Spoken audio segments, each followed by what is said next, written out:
Sandra is a digital business architect in the Eon IT department. She has over 5 years of experience in digital projects, and she acts as a vital liaison between business, IT, and customers. Currently, Sandra is pursuing a part-time MBA at ESMT Berlin, and she's deeply passionate about sustainability and female empowerment. Oliana is part of the management department at the Faculty of Business, Alexander Moisiu in Albania. She teaches business ethics, business communication, and operations management. Oliana obtained her PhD in management in 2020 from the Estonian Business School in Tallinn, and her research includes youth entrepreneurship, female entrepreneurship, and women business empowerment. Ladies, thank you so much for being here with us in Prague. So the first question that comes to mind when we talk about Gen Z is, what exactly is the greatest challenge that you are facing right now in the workplace and in leadership? Hello everyone, thank you for having us here. And I'm happy to talk about it because I mentor some Gen Z people at my workplace, and I think the greatest challenge is actually getting a job after their internship, because they are very talented, they would like to do so much at work, but we look for senior people, and I don't know why, and I don't know if it's everywhere in the world, but I can talk about the Hungarian scene. And I'm so sad to see that 3 people are actually finishing their studies this year at my department, and they cannot find a job within the department, and we have trained them for 3 years. They know everything about the company, about the project, and we don't give them opportunities. So I think the greatest challenge is finding a job after the internship where they are thriving. Thank you so much, Oliana. What is your experience? Hello, everyone. So I have been working with Gen Z for almost, 12 years of teaching, but now let's say with Gen Z, 10 years working with them, mentoring them, teaching to them. I guess that the main challenges that they face is to know how to navigate in the workplace right now. Because I feel that they are very pragmatic, very agile. Okay, sometimes we tell, or we like to put them this metaphor that they are the crystal generation, very sensitive, not as strong as Gen X or baby boomers especially, very resilient, you know. But they are more pragmatic, I could say, but we still don't teach them how to navigate in the workplace and in the job market. Don't forget that the job market and the workplace now, it's a bit different than it used to be before, because we have one generation, which are the baby boomers, which are expected to stay a bit longer together with Gen X. And for the first time in history, we have 4 generations working in the same office. So many times they feel not lost, but they feel a bit confused on how should I go and navigate to this job market. Am I prepared? And how I will manage to switch in between jobs, because this generation is the generation that is switching more jobs, more than before. Not just because they like change and because we say that they lack of commitment, but it's because that they don't have this north, this guide that shows them where to go and how to go. Who does? We are under 30. I mean, if we're looking at our own experience, who among you has Gen Z people in your teams? Hands up, let's see the experience. All right, well, if you don't have, you can look forward to welcoming them because they're looking for brilliant jobs. Now, one of the question is access to jobs, agility in navigating a good start of the career. But another question that comes in data is the Gen Z's relative reluctance to embrace leadership roles. So I'm gonna stay with you, Oliana, and then I will come to you. What's going on? Like, why do they avoid applying for managerial positions? Yes, first it is how they see leadership as well. This is an unbossing generation. They don't like to take orders, in the good sense of the word. I'm not blaming them, but they don't like, even they hate, I would say, I'm being a bit aggressive with this word. I don't like the word hate, but they don't like this bossy style, micromanagement especially. It's the generation that tends to avoid it very much. And it is not only the leadership positions the problem, it is also working in teams. You know that this generation prefers to work remotely and to be independent because they feel that human relationships are too complicated to navigate. In the sense that sometimes they see conflicts at the workplace, problems of communication, and they say, okay, it's better, I would work by myself, I would stay at home. Then, okay, we say that they don't like leadership positions because they don't have commitment, they don't want to take responsibility, but who wanted to take responsibility when we were 20? I remember when I was a bit in my 80s, I started to study, and someone told me, with age, it will come a beautiful thing, which is freedom. But the price that you have to pay, it's responsibility.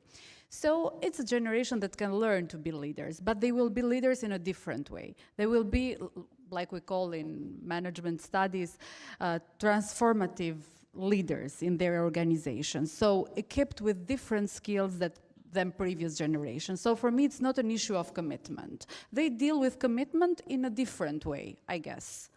What's your experience, Sandra? I agree that they are going to be different kind of leaders, but I see it a bit differently than you, because I came from corporate, so maybe the motivation is different. And what I see that they want to be leaders right after they are done at the university. And well, they are loved at. And after they are loved at the age of 21, 22, they don't dare to apply when they are there, and they could be a team lead, or they could be some smaller leaders. But what you said about the motivation and about avoiding conflicts, I really think that's true. And they are trying to do their own little things, and they are trying to create some atmosphere or some small projects where they can practice their leaderships. But then again, because they got laughed at 2 years ago, 3 years ago, then they are not brave enough now, what we were talking about previously this morning, that we have to be brave. So I think that's why the leadership motivation is not there all the time. Sandra, I will stay with you for a moment and ask you, how can companies and hiring managers prepare for the interviews with Gen Z representatives who come with this high leadership expectations, but at the same time their experience is not there yet? I think mentoring is super important, because if they can see a career path in front of them and they know what they need to be better in, that's going to help a lot. And if that mentor is sticking with them for 1 or 2 years, then they will see that they are actually lacking those skills, what is there or what should be there as a leader. And they will understand that, yes, maybe my motivation was too high, and then they are going to be better leaders in the long run. So yes, I think mentoring is the key. Uliana, how do you perceive things? Yeah, okay, I can speak from the point of view of higher education institutions, or how we can be better connected with companies and with the corporate world, because the main issue and the main gap everywhere is this bridge that we are missing to build, or we are building it in a wrong way maybe, how to bridge education system with business. And especially in countries that are like my country, for example, that still there is a big mismatch between skills and the job market. So it is very important to have not only people prepared from higher education institutions, but as Sandra said, to be like in-pair mentoring with companies as well, in order to build capacities for real skills that the job market needs. Let's make it as practical as we can for our colleagues in the room, both who lead Gen Z and those who prepare to lead Gen Z. Do you have 3 pieces of advice on how to attract them, how to hire them, and how to retain them and keep them engaged? Okay. It is easy to attract them because I guess that all of them, they look for a job. But the problem is how to retain them, because it is normal that before you're 30 you will change some jobs. I guess I'm the only one of the few people in the room that I stayed in the same job since I was 24 years old. So, because I'm in academia, of course. So what I would say is that as they are very agile, they love, as Sandra said, to be in a setting where they can have some kind of project, some kind of dynamic job, even if the task is a bit monotone. And of course, what it is important is to put them into teams. I mean, to put them to work in diverse teams. Even if it is challenging in the beginning, later stages, even research shows that more diverse teams between different ages, they are actually more productive. So what businesses should do is to pay attention to these very beautiful soft skills that we have. One, which is emotional intelligence, it's okay, but social intelligence, which is even more important.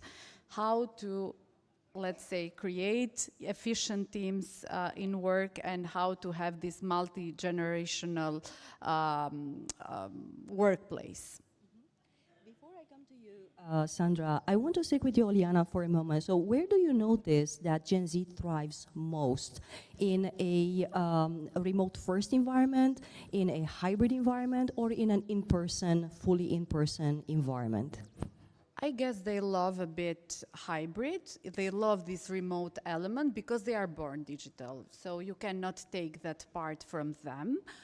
But I guess that even in the face-to-face environment, they would be very comfortable, but if they have the right orientation before they start the job. Because what it happens actually, when you are Gen Z, or maybe Beta now, because Beta, they are becoming ready for the job market as well, as we became a bit older, but wiser. It is important to have some kind of orientation and setting in the job, and try to explain a bit the things, even if we don't have time, I know. Time is very precious, but if we have what in France they have this very beautiful word to accompagner, like to be like a companion in the process of integration at the workplace. So what is your observation, Sandra? And what is your advice for companies willing to hire and retain Gen Z? I think the first step, as I said, to create job adverts, which is a junior position, or they can see that they can do it with some experience from internships or some university projects, because then they're going to dare to apply and they will get the job most probably easily. And for retaining them, I agree with Oliana. I think they like the hybrid positions more. We are a team of like 35 people, and I think 10 are Gen Z, and they are actively in the office. They discuss which days they are in together, they have lunch together, and they really thrive in that environment. But then they also need the hybrid part of the home office, because if they need to go to the doctor's appointment, or to, I don't know, they have regular sports at 4 o'clock on Fridays, then they will stay at home. So I think this flexibility is very important, and highlighting that the job can give it, or you are not going to have meetings at 4, you can do your tasks after that in the evening if you need to do that. And one last thing is, I think, is listening to them, because Gen Z is different as well. And if you listen to those people who are at your department, you are going to get to know them better, and then you can get a strategy how well you can retain them. If you had unlimited power, and I'll go with you, Sandra, first. If you had unlimited power to make this world better for Gen Z, what would you do? I think I would create an algorithm or something like that for social media, where it would be written that it's fake content, it's used with AI, and it's prettier than real life, because I think Gen Z is struggling to know what is real and what is beautiful, and they have some mental health issues or challenges to actually be there and get there, because they think they need to be in front of the peers, and they think the peers are in front of them because of social media. Thank you so much for this beautiful idea. How about your unlimited power? Yes, so I will go, it has to do with what Sandra said. This social media created a world of, you know, exposing too much. But at the other side, when I do an exercise with my student to ask, what is your weak point, or what do you see? They have almost, maybe it is age, I don't know, or the stage of life, they say, lack of security, lack of self-confidence, but everyone. So what I would like is to make them not completely fearless, because to have emotions is very normal, but to be fearless for the steps that they will take in life, and to kind of preserve the equilibrium from their wants and their needs, because this is very important.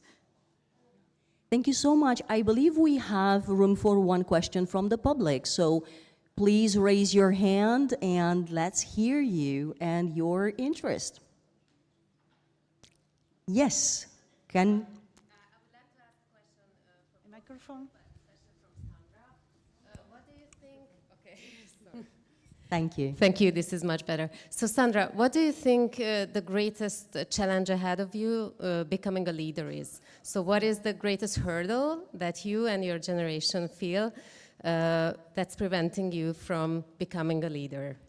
Well, that's a good question, because for me it's my age. I have the skills and I have everything written on my CV, but HR doesn't let me to be a leader because I haven't been there long enough. So it is that. I have a small story that there was a leadership program at my work, and my voice interview, which was anonymous, that was the best.